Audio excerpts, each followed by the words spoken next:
इन्हीं देवहूति और करदम के यहाँ पर श्री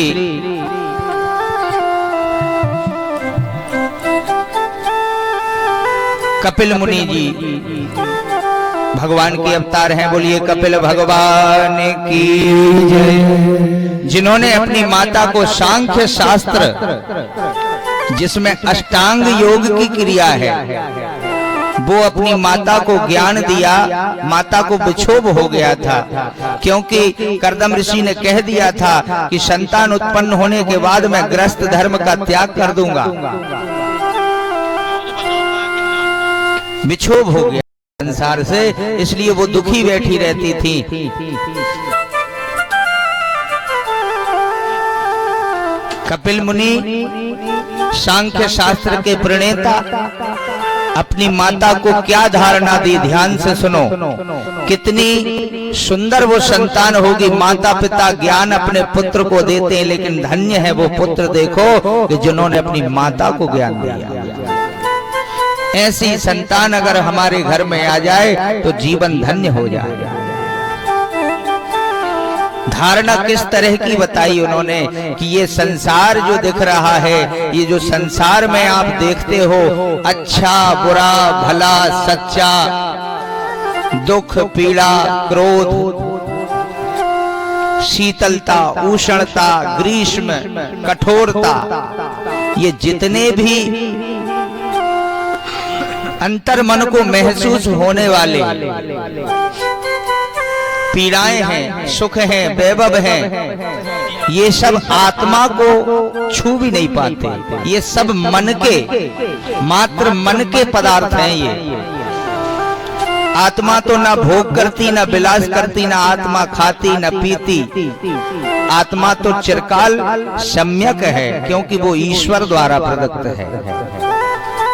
माता से कहा कि तुम इतना विक्षोभ मत करो, अपने मन का संधान करो, अपने मन को स्थिर करो। माता ने कहा कहाँ स्थिर करें? तो कपिल मुनि ने कहा कि जिनके गुणानुवाद, जिनकी बड़े आनंद से तुम सेवा करती हो भगवान के, उन्हीं भगवान के अंतर मन में चरण कमलों का ध्यान करते हुए अपने मन को, चंचलता को नष्ट करके अपने मन को भगवान के चरणों में लगा दो। अच्छा एक बात बताओ ईमानदारी से, अपनी संतान को कोई याद करने की कह दे तो अपन आंख बंद करते हैं तो उसका चेहरा नजर आ जाता है। अपने अपने परिवार वाले ध्यान से सुनना, आपके बेटे को स्मरण करने के लिए कहा जाए तो आप नेत्र बंद करोगे, बेटे की तस्वीर सामने आ जाएगी पूरी। क्या पहना है, कैसा दिख रहा है, क्या कर रहा है, क्यों आती है। आपसे कह दें आपके पिताजी को याद करो, पिताजी भले ही 12-15 साल भी गुजर गए हों, लेकिन नेत्र बंद करते ही पिताजी दिख जाते। क्यों दिखते? माता को याद करो, माता दिख जाती है। जो सबसे बहुमूल्य वस्तु घर में हम छिपाकर रखते हैं, सोना चांदी, हमारे जो आभूषण हैं वो अलमारी में कहाँ रखें, एक क्षण में याद आ जाएगा फला डिब्बे में हमारा हार रखा है। क्यों? क्योंकि उसमें मन ने पूरा केंद्रित होकर के ध्यान रख करके उसे रखा है। अच्छा किसी से कह दो वो गाय के यहाँ भूसा डाला है कि नहीं डाला, तो ये पता नहीं है क्योंकि भूसा डाला ही नहीं है, मन से ही नहीं डाला। गाय को पानी पिलाया ये याद नहीं है, लेकिन बेटे को दूध भी पिला रही है, मक्खन भी खिला रही है, फल भी खिला रही है, फूल भी, अच्छे वस्त्र लावण्य श्रृंगार कर दिया, वो गाय का गोबर पड़ा है सार में। तो जितनी प्रीति तुम अपने संसार से करती हो, जितनी प्रीति अपने आप से करती हो, अपने श्रृंगार से करती हो, जितने अच्छे से तुम अपने वस्त्र सरिया कर रखती हो, तुमने कभी भगवान के वस्त्र सरियाए? तुमरी बिंदी लगाती हो, अपनी बिंदी तो बिल्कुल बीचों बीच लगना चाहिए, बिल्कुल बीचों बीच, भले ही चाहे ठाकुर जी की आंख में तलक लग जाए, अपनी बिंदी बीच में लगे।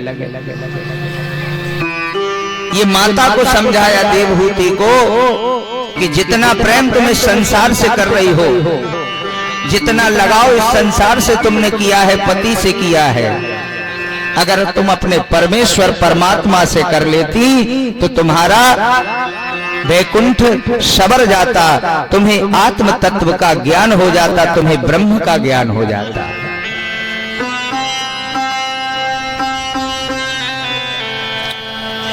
याद करते हैं तो बच्चे याद आ जाते हैं, पिताजी याद आ जाते हैं, नेत्र बंद करते ही दिख जाते हैं। लेकिन ये शरीर नाशवान है, ये अविद्याओं से बंधा हुआ है, संबंध से जुड़ा हुआ है। अच्छा ईमानदारी बताएं, एक परिवार को अगर तुम छोड़ दोगे, हम बता रहे हैं कौन सा, एक परिवार है जिसमें हमारा बसेरा है, उस परिवार को अगर हम छोड़ देंगे तो भगवान का परिवार मिल जाएगा। ये बिल्कुल 100% सत्य है।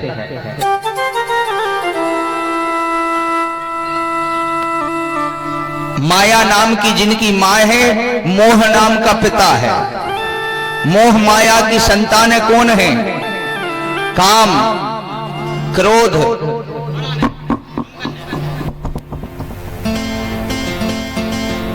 काम का भाव, क्रोध का भाव, रसना, दंभ, छल, कपट, पाखंड, ये कौन है? उनके पुत्र हैं। और इनकी पुत्रियां अविद्या, अज्ञानता।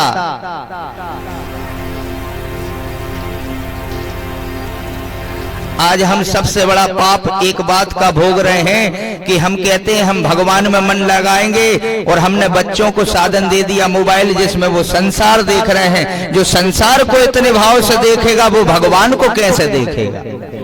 वो नहीं देख पाएगा।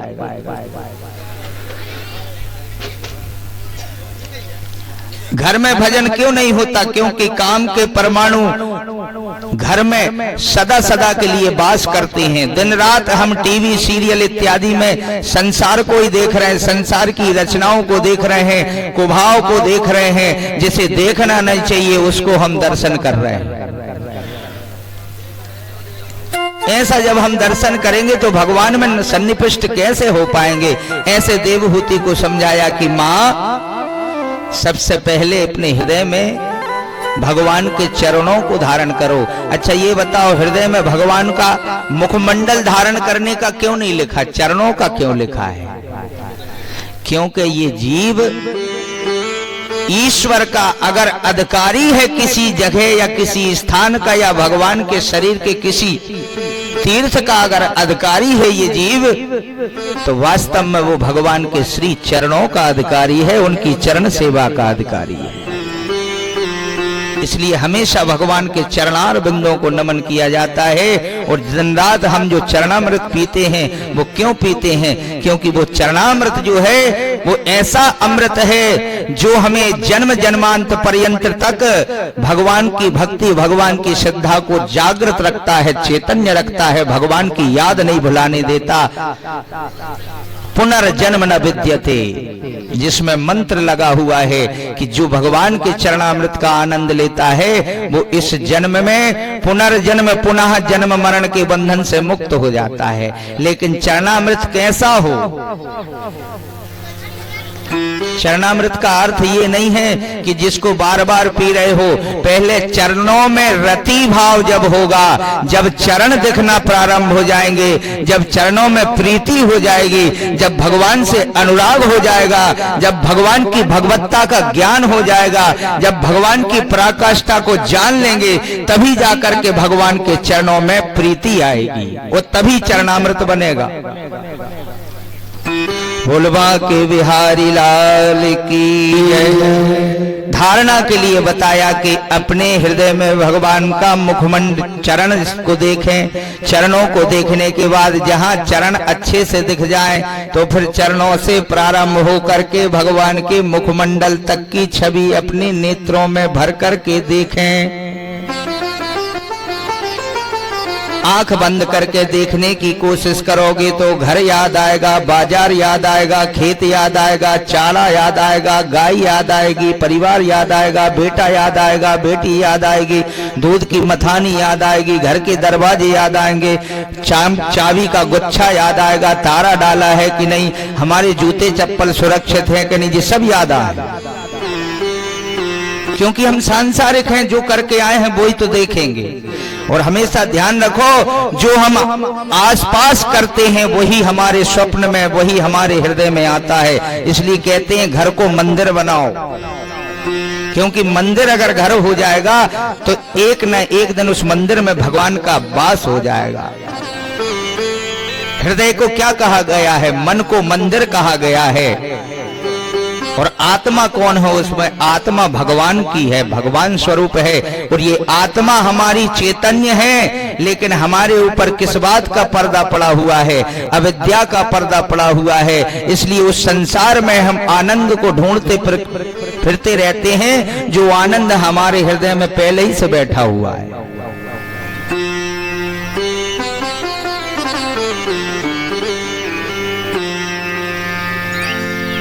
ऐसे देवहूति को ज्ञान दिया। माता देवहूति ने भगवत शरण को ग्रहण किया।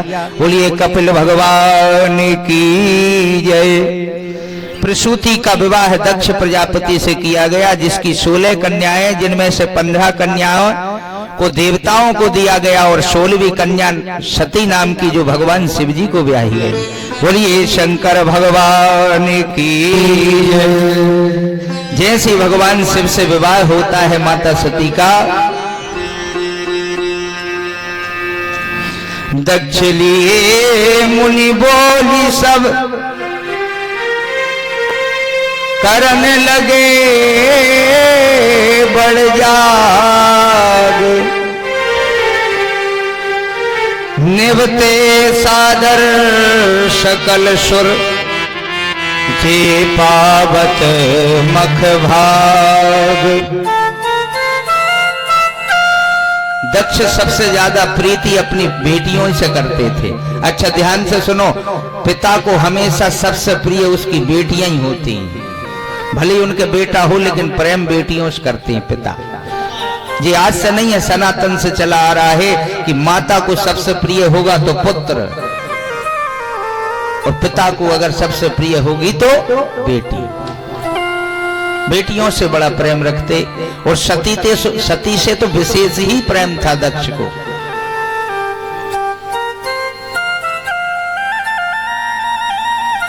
परीक्षित जी कहते हैं कि भगवान शिव का विवाह कैसे हुआ सुखदेव जी। और परीक्षित जी ने पूछा कि दक्ष प्रजापति तो भगवान शिव से द्रोह रखते थे, उनसे उनको पीड़ा थी, फिर उनके साथ विवाह कैसे कर दिया?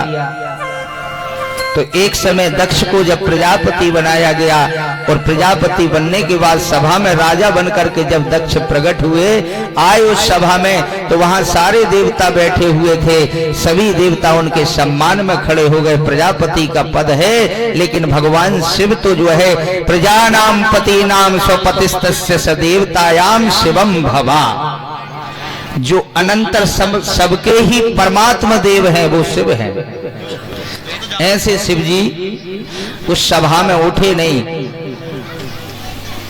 तो अपना अपमान जान करके दक्ष ने द्रोह किया। दक्ष ने कहा कि जो संसार में रहना नहीं जानता, जो श्मशान में वास करता है, जो भभूति रमाता है, जिसे पहनने ओढ़ने का भी भाव पता नहीं, जिसे रहने का सलीका नहीं आया, वो क्या हमारी प्रशंसा और क्या हमारी सेवा करेंगे और क्या हमारा सम्मान करेंगे। ऐसे भगवान शिव की अवमानना की। ये परंपरा उसी काल से आई है कि दामाद को सम्मान देना चाहिए। पहले दामाद पुत्र की तरह होता था, लेकिन अब दामाद पुत्र की तरह तो है, लेकिन सम्मान के साथ में। सासू माँ दामाद के चरण छूती है, पहले सासू माँ के चरण दामाद छूते थे। बोलिए शंकर भगवान की जय। जैसे ही बड़ा पश्चाताप दक्ष को हुआ कि कैसे मैंने ऐसे अड़भंगे, जिसे ज्ञान नहीं, अपने ही मस्ती में अलमस्त रहने वाले को मैंने बेटी दे दी, मेरी कहां चली गई थी बुद्धि। फिर तो एक दिन उन्होंने अपना विचार बनाया। ध्यान से सुनो, जो व्यक्ति के अंदर ठेस लग जाए तो वो जब तक उसका बदला नहीं ले लेता, जब तक उसके मन में संयम नहीं आता, वो हमेशा कुरेदता रहता है हृदय में कि यार इसने मेरा अपमान किया था। तो एक यज्ञ की रचना की। वो यज्ञ कैसा यज्ञ था? वो भगवत प्राप्ति, पदार्थ की प्राप्ति, स्वर्ग आदि की प्राप्ति, या द्रव्य की प्राप्ति, या सामर्थ्य की प्राप्ति का नहीं यज्ञ था। जिसका उद्देश्य ही अच्छा ना हो वो कभी यज्ञ नहीं हो सकता, वो यज्ञ कभी पूर्ण नहीं हो सकता। जिसका उद्देश्य भगवत प्राप्ति से ना जुड़ा हो, भगवान की सेवा से ना जुड़ा हो। जो उद्देश्य यज्ञ का रखा था वो शिव जी के मात्र अवज्ञा करने के लिए रखा गया था। ऐसे यज्ञ में सारे आला अदना देवता, जिनको वास्तव में निमंत्रण ना भी मिले तो चलेगा, ऐसे लोगों को भी निमंत्रण उस यज्ञ में मिला। लेकिन उस यज्ञ में स्वयं भगवान शिव को निमंत्रण नहीं मिला।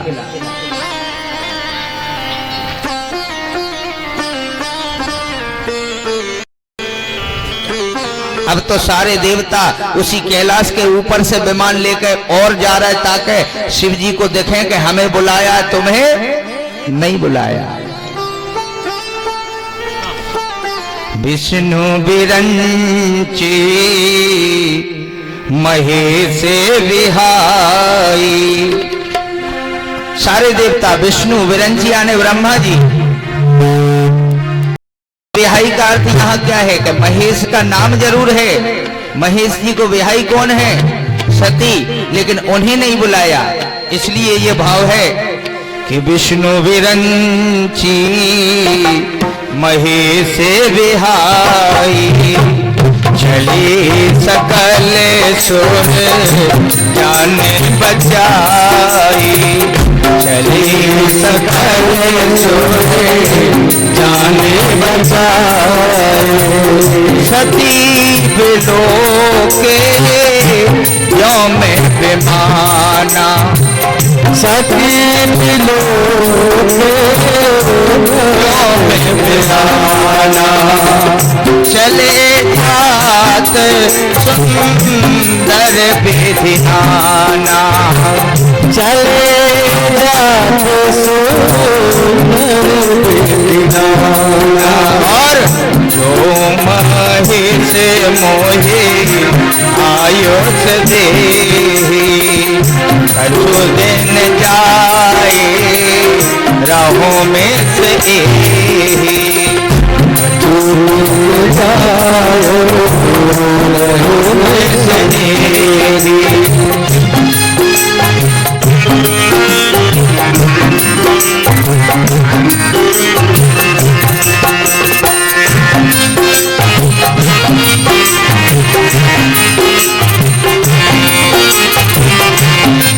प्रेम से तालियां बजाते हुए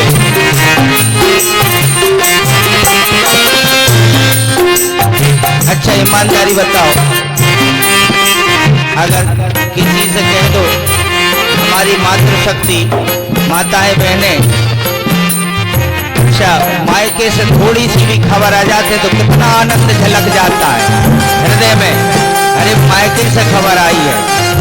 अब तो तैयारियां चालू हो जाती, कपड़े सरिया लो, रख लो, पैसा देला, जहां भी चिमटे रखे उन्हें निकाल लो, इकट्ठे कर लो। माता पिता की याद आने लगती है, घर की, पनघट की, सहेलियों की, बहनों की, सबकी याद आने लगती है। मायका इतना महान है, सब कुछ भूल करके जल्दी पल्दी बच्चों को तैयार किया। जल्दी जल्दी तैयार हो जाओ, मामा क्या जाना है। अब तो बच्चे भी फूले नहीं समाते और बड़े प्रेम से सती बिलोके। सती क्या देख रही कि आकाश में विमान जा रहे हैं, ये सब मेरे पिता के यहाँ जा रहे हैं, गौरव बढ़ गया।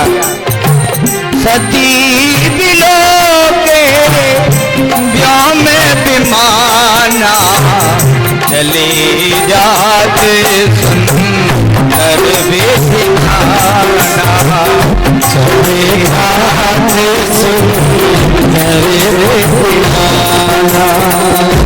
मानो तुम्हारे घर की कहानी चल रही, बड़े प्रेम से। अच्छा कहाँ प्रश्न आता है? जाने की तैयारी तो कर ले, लेकिन सियाने आज्ञा दें जब जा पाएंगे। के बड़े बूढ़े कह देंगे कि यहाँ चले जाओ तो ही जा पाएंगे, तो बड़े प्रेम से उस दिन अच्छा पकवान बनाएंगे, अच्छे व्यंजन पतिदेव के लिए, ताकि वे प्रसन्न हो जाए और कह देवे कि चली जाओ। इसलिए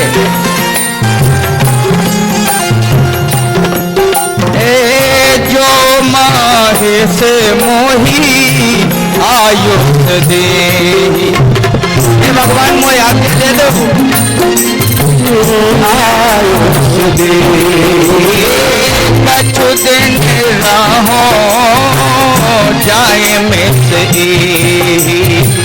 कछु दिन रहो जाए में से। अच्छा, एक बात ध्यान से, बड़ी शांति से, 5 ऐसे स्थान बताए गए हैं जहां बुलाएं चाहे ना बुलाएं तो भी चले जाओ। 5 स्थान हैं। कौन कौन से? मित्र, भगवान, पिता, गुरु और गेहा यानी अपना सेवक जो अपने बराबर का है, जो अपने बगैर रहता नहीं है, इनके यहाँ बिना बुलाए भी जाना चाहिए, क्योंकि अधिकार है भगवान के। हम भक्त हैं, दरवाजे पे जाके बैठ जाएंगे, मित्र के जाकर के कंधे पे हाथ रखेंगे, क्यों भाई क्यों नहीं बुलाया, और गुरु की शरण में जाएंगे तो गुरु आशीर्वाद तो मिलेगा ही मिलेगा। इसलिए यद्यपि मित्र प्रभु पितु गोर गेहा, जाइए बहनों बोले हे तो स्नेहा।